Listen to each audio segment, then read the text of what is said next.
Oi, eu sou a Dani aqui do canal Ler Anoitecer e chegamos no mês que eu adoro, que é o mês de outubro, pois tem o Halloween. Eu já vim aqui a caráter com o meu chapéuzinho, ó, a minha decoração, tá? E hoje eu trago pra vocês a resenha do livro Elise Matsunaga, a mulher que esquartejou o marido, de Ulysses Campbell, editora Matriz.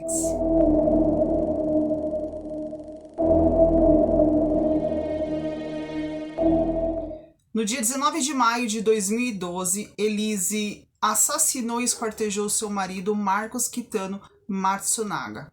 Logo aqui na orelha do livro, o autor traz um pequeno perfil de Marcos, dizendo que ele é um homem extremamente violento, misógino e tóxico. Dando um resumo, tranqueira. Então aqui no livro vai contar a história, a trajetória todinha de Elise desde criança até os dias atuais. Elise morava numa pequena cidade do Paraná, chamada Chopinzinho. Ela morava com seus pais e sua irmã. Era uma cidade bem pequenininha, né, como eu mencionei, e uma casa extremamente humilde. O pai de Elise era um alcoólatra e sempre estava maltratando sua mãe. No entanto, que no dia que Elise nasceu, o pai dela preferiu ficar no bar, bebendo, do que ir lá fazer o registro de seu nascimento. Em dado momento, o seu pai vai embora e a sua mãe, sempre muito apaixonada pelo pai, tinha esperança que seu pai retornasse, e de fato um dia ele retornou, porém com apenas um objetivo: pegar a única televisão que elas tinham em casa e dar mais algumas bofetadas na cara de sua mãe. A partir deste momento, elas perdem totalmente o contato com o seu pai, e a mãe acaba conhecendo um outro homem chamado Chico e se torna companheiro dela. É assim, eu penso assim, uma mulher que ela se torna viúva, ela tem todo o direito, viúva ou separada, ela tem todo o direito de ter um novo relacionamento. Só que ela tem que ficar com os olhos mais abertos, ela não pode ficar cega pela paixão, principalmente quando tem filhos envolvidos e ainda mais filhas, tá? No caso, o Chico andava rondando Elise, né, sempre ali de olho nela, até que de fato aconteceu o abuso. E quando Elise foi, né, falar com a mãe não acreditou. Por quê? Porque o Chico, já como um bom molestador, já tinha feito a cabeça da mãe de Elise, dizendo que a filha estava assediando, estava se insinuando para ele, e por isso que tinha acontecido o fato. Elise falou que não era verdade, que ele tinha abusado dela, mas a mãe preferiu acreditar no Chico ao invés dela. E além, expulsou Elise de casa, fazendo com que ela morasse na rua, e ela acabou por não ter mais o que fazer, né? Ela acabou optando por se prostituir, né? E depois, de fato, aos 15 anos, Elise vai para Curitiba e lá sim ela engata na vida de garota de programa. Ela acaba se agenciando, né? Entra numa agência de garotas de programa para ser uma garota de programa de luxo, né? Para conseguir mais dinheiro, né? Para ter uma condição melhor. Mesmo assim, ela continua seus estudos, ela acaba fazendo um curso de enfermagem, né? E ela acaba trabalhando em centro cirúrgico. Nos é mencionado aqui no livro que tanto Elise quanto outras meninas, outras garotas de programa, elas tinham um objetivo que era de ter um relacionamento com um homem, né? E chegar a casar. Indiferente de que homem fosse, mas desde que ele tivesse dinheiro, não importasse, elas queriam casar com um homem rico. Então, assim, nesse momento eu senti uma certa frieza de Elise, né? Então, assim, qualquer pessoa que viesse, tivesse dinheiro, ela engatava relacionamento, né? Então eu senti essa frieza.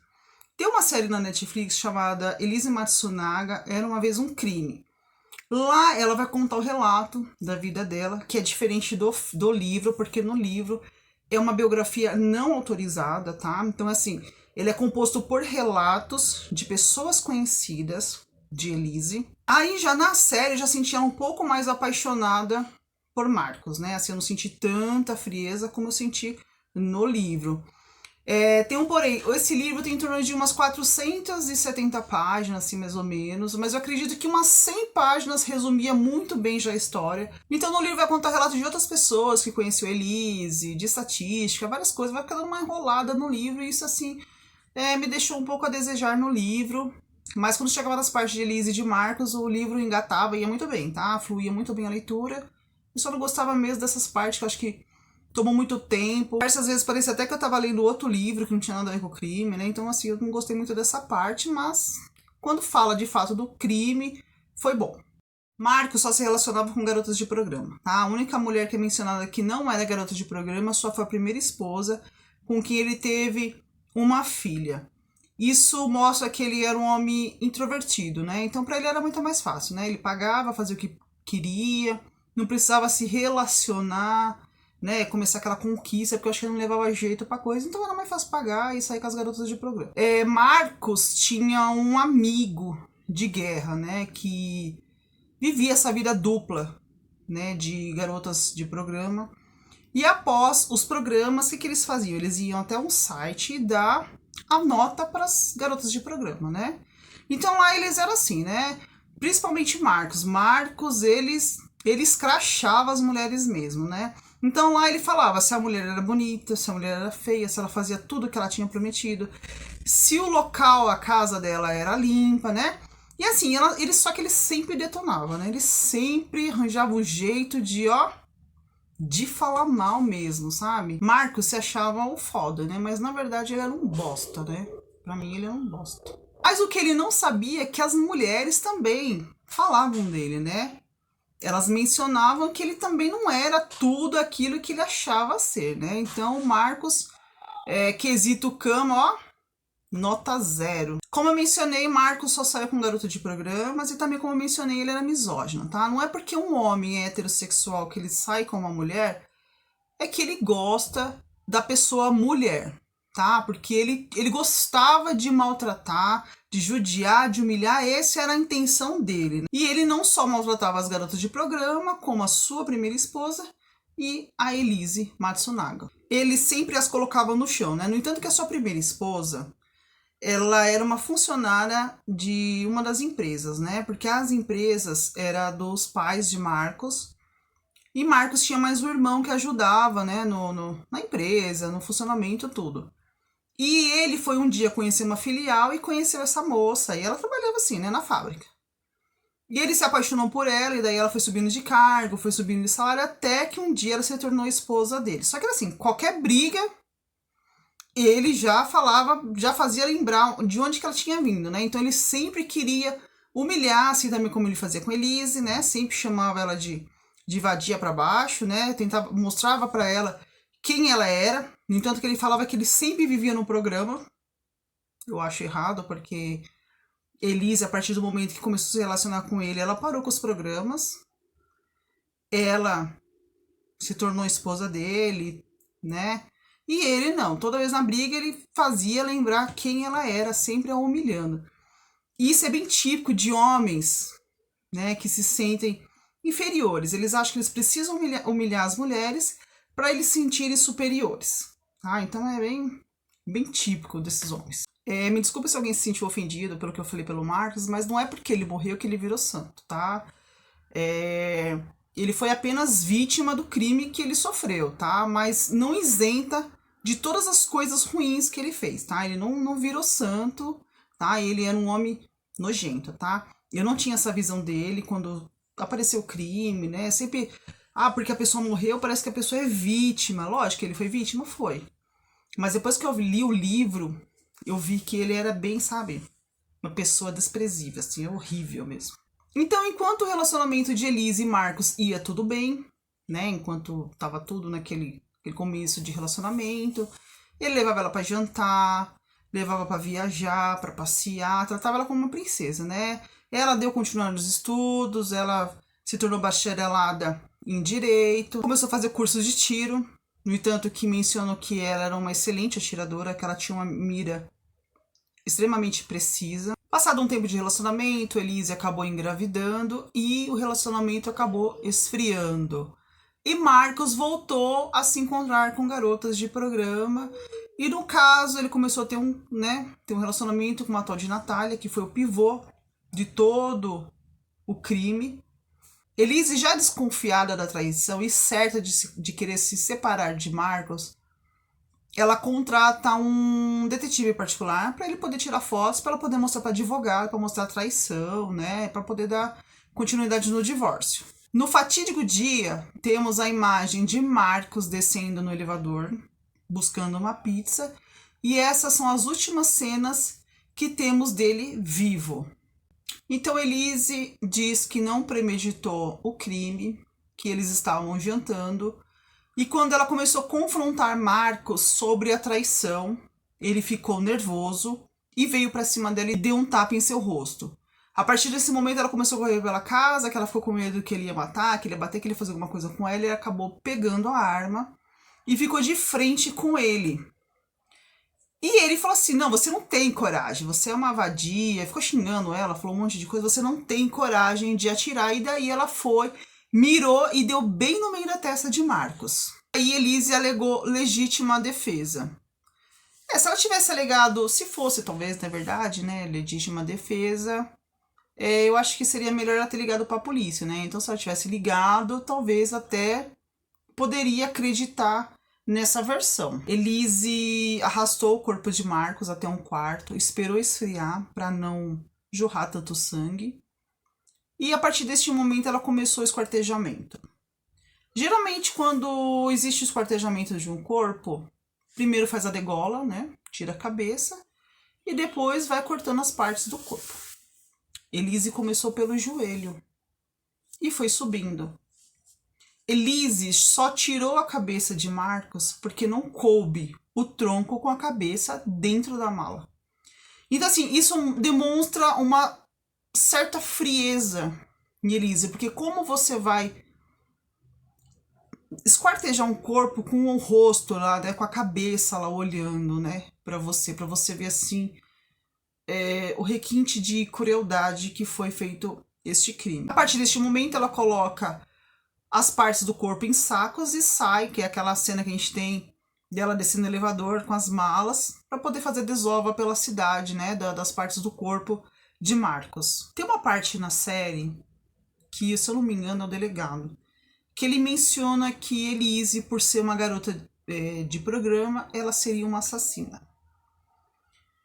Não é porque uma mulher é uma garota de programa que ela é uma assassina, tá? Eu até entendo que pela situação, por um ambiente hostil, por maus tratos que elas vivem, talvez as deixam mais frias, tá? Eu acredito que seja uma autodefesa, para que elas não sofram, né? Porque não é fácil você ter relacionamento com vários homens, vários tipos de homens, e eu acredito que seja isso. Mas dizer que só porque era uma garota de programa, ela era uma assassina, eu acho que também não é certo, né? Então, assim, eu achei essa fala um pouco preconceituosa. De fato, eu não gostei. Tem alguns pontos importantes a ser discutido. Elise foi muito questionada se esse crime ela cometeu com a ajuda de uma pessoa, de outra pessoa. Logo no começo do livro é mencionado uma terceira pessoa, né? A ajuda de uma outra pessoa, no caso. Então, assim, eu queria muito terminar de ler o livro para saber se realmente ia falar sobre essa outra pessoa. Porque de fato começa falando que sim, tinha uma pessoa que ajudava ela, que por isso que os cortes do corpo tinham sido diferentes, né? Então, assim, ao longo do livro, ela vai criando amizades. Então eu fiquei pensando, será que é a amiga dela, né? Ou será que é um homem que ela tinha um caso lá, né? Que ela fazia programa com ele, mas você via que ela tinha um certo... Parecia que ela gostava dele. Eu achava que talvez uma dessas pessoas pudesse ter ajudado. Só que quando chega no final do livro, não relata mais nada disso, né? Então eu cheguei à conclusão que talvez não existisse de fato uma pessoa que ajudasse ela. Já na série, dá a entender também, eu tive essa sensação, que de fato alguém ajudou. Então ela menciona que ali, né, ela fala assim, eu não falaria aqui, muito menos aqui, numa série, um segredo desse. Tem coisas que a gente leva até o túmulo. Eu só contaria para uma pessoa, que seria a minha filha, se ela quisesse saber a real verdade. Então, assim, nesse momento eu achei que ela estava falando sobre isso, né? Será que uma pessoa ajudou? E eu fiquei achando que seria sobre isso. Daí outro ponto. Elise teria capacidade de cometer esse crime e esquartejar Marcos? Na minha opinião, sim. Porque Elise era uma excelente atiradora, como eu já mencionei. Elise caçava com o Marcos. Elise esquartejava animais grandes. Ela mesma menciona na série. Porque depois de esquartejado, ela cozinhava e comia. Então Elise tinha sim condições de cometer o crime sozinha e esquartejar sozinha. Ela tinha condições. No entanto, que para mim, ela realmente fez tudo isso sozinha. O outro ponto que ela fala que seria por que ela cometeu o crime, porque ela tinha medo de perder a filha, ela tinha medo de nunca mais ver a filha, porque Marcos sempre chantageava dizendo... Porque ela falava que queria separar dele, ele falava, se você separar, você não vai levar a nossa filha, porque você não vai levar ela para aquele fim de mundo, ela não vai ser pobre, sabe? Aquelas conversas que ele tinha. Então ela achava que, como ela tinha medo de perder a filha, ela fez isso. Mas na minha opinião, meio contraditório, né? Porque ela cometeu o crime, ela achou que não ia ser presa. Ela não pensou que ela não ficaria com a filha. E, no entanto, que ela não vê a filha dela até hoje. A filha dela já tem 10 anos e ela nunca mais viu. Ela não tem contato nenhum. Ela escreve diversas cartas para a filha, mas ela não tem contato nenhum com essa filha, né? Então, assim, deu no mesmo, né? A promotoria já alega que Elise premeditou o caso, que Elise, assim que Marcos desceu para pegar a pizza, assim que ele subiu, ela esperou, assim que ele abriu a porta, ela mirou e atirou. Essa é a alegação da promotoria. A promotoria também alega que ela quis matar Marcos por causa do dinheiro. Mas na minha visão não é por causa disso. Porque ela muito bem poderia continuar com ele. Ou se separar e ter um dinheiro, né? Não havia necessidade de matar. Para mim ela matou sim pela traição, né? Pela vingança, se torna até um crime passional. Porém tem a frieza dela, né? Então já fica... Não sei se cai por terra o passional dela, né? Porque naquele momento que você está nervosa, com raiva, você pode fazer alguma loucura, pode cometer um crime. Mas como eu falei, ela poderia ter ligado para a polícia e ela não ligou. Ela decidiu por esquartejar e dar fim no corpo, para ela dar continuidade na vida dela. Então, assim, esse momento de esquartejar é muito frio. Tem a parte da encenação dela, né? Porque depois que ela matou o Marcos, a família dele ficou preocupada e ela simplesmente foi até a casa da mãe de Marcos e falou aqui, ó, tá as fotos aqui dele, que ele tá tendo um caso com outra mulher. Ele pegou as malas dele e foi embora, tá? Mas logo ele dá sinal de vida. No entanto, que ela tinha a senha do computador dele, ela foi lá e mandou um e-mail em nome de Marcos pra mãe, pra ela mesma, dizendo que tava tudo bem. Aí a família deu uma sossegada ali, né? Achando que tava tudo certo. Ela mandou a empregada dela fazer um depósito de R$10.000 na conta de Marcos. E foi lá e levou isso. Ó, tá aqui, ó. Ele tá fazendo movimentação da conta para mostrar que ele tava vivo. Então, assim, essas partes que mostram essa frieza, né? Porque enquanto você tá com raiva, não é justificável, mas é explicável, né? Mas o depois, a encenação, isso aí que já acentua, né, o grau de crueldade, né? Então isso aí pra mim eu acho que pega um pouco pro lado dela. Elise foi condenada a 18 anos e 9 meses de reclusão e a sua primeira saidinha foi em 2019, quando ela fez as gravações da série da Netflix, né? Elise Matsunaga Era Uma Vez um Crime. Quem tem interesse em true crime, tá? Leia o livro, tire suas próprias conclusões sobre o caso, né? É um assunto que me interessa muito. Eu sempre faço leituras de livros de crime, né? De preferência reais. É um assunto que eu gosto muito. E o primeiro foi Suzane, Assassina e Manipuladora, tá? E meu marido até fazia uma brincadeira comigo, falava assim, você fica lendo esses livros aí que fica ensinando a matar os pais, né? Amor, eu li um que ensina a esquartejar o marido, hein? Gente, brincadeiras à parte, mas é um assunto que me interessa muito, tá? Eu fiz até um curso de psicopatologia forense e criminal profiling com a perita Rosângela Monteiro, tá? Ela ficou muito famosa no caso da Isabela Nardoni, tá? Quem já assistiu Mind Hunter já sabe do que eu tô falando, e que é pra você traçar um perfil criminoso, tá? Então, assim, mas eu falo mais desse curso, desse perfil, assim, de traçar perfil, no outro vídeo quando eu fizer do Mindhunter por Fire, tá? Então é isso aí, pessoal. Deixa aqui nos comentários o que vocês acharam do caso, se Elise foi um crime passional, se foi por dinheiro, se foi premeditado, tá? Deixa aqui nos seus comentários o que vocês acham, né, do caso. Eu vou deixar aqui na descrição o link para quem quiser comprar o livro, tá? Vou deixar também o link da série da Netflix, tá? Aqui, ó. Muito boa, assiste. Eu gostei mais da série do que do livro, tá? Preciso ser sincero. Se você gostou, deixa o seu like. Se você ainda não é inscrito, se inscreva no canal. Ative o sininho de notificação para não perder os próximos vídeos. Me segue nas redes sociais, Ler ao Anoitecer. Lá eu dou indicação de filmes, séries, documentários e tem resenhas de livros também, tá? Então eu espero que todos tenham gostado e até o próximo vídeo. Tchau!